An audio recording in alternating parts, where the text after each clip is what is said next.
Le savoir-faire, dire, concevoir est une question d'une grande expérience professionnelle.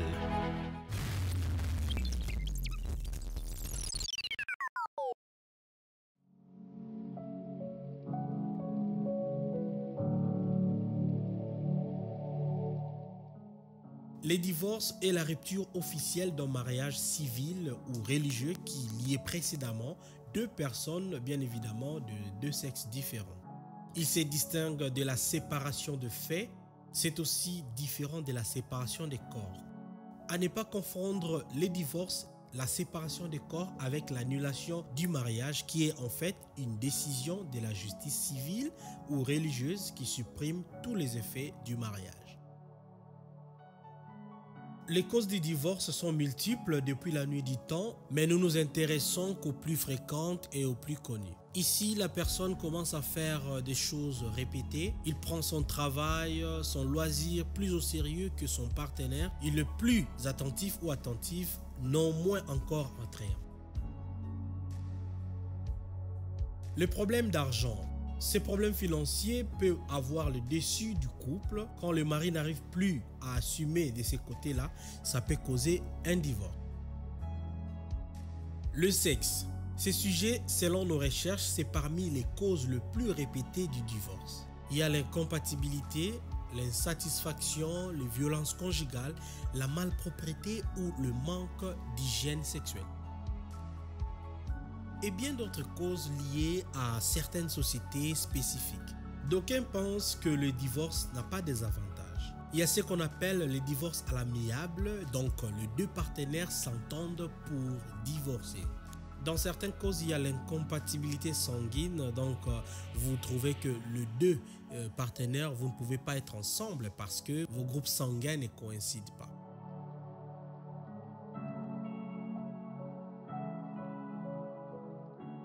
Beaucoup n'arrivent pas à cautionner cette séparation. Du point de vue psychologique, ils deviennent dépressifs après, vu le choc.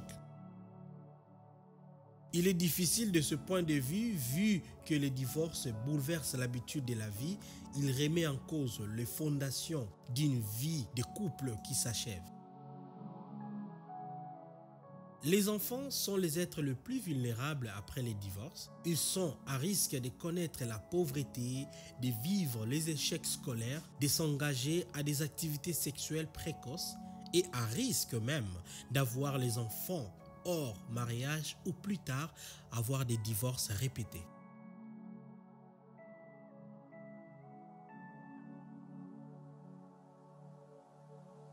Ce que nous pouvons faire à notre niveau, c'est aborder dans le sens de la précaution.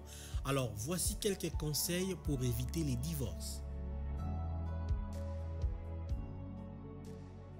La relation parfaite n'existe jamais.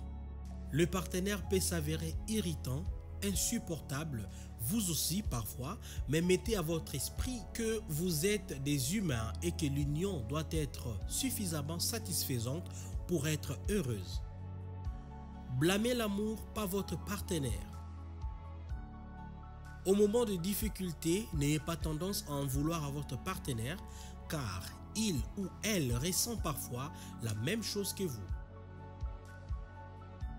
Croyez en l'espérance et à l'avenir et faites les efforts de vous en sortir ensemble. Soyez prêts à aimer, pas seulement à être aimé. N'attendez pas seulement l'amour en retour, il faut aussi apprendre à aimer comme l'autre le fait. Restez bienveillant envers votre partenaire. Votre partenaire est la personne que vous avez choisie et la meilleure au monde. Au début, vous étiez prêt, vous étiez attentif à des petits soins, mais avec le temps, vous devenez très exigeant ou exigeante ou même dur parfois. Alors, pour sauver votre couple, restez bienveillant et ne changez pas tout d'un coup.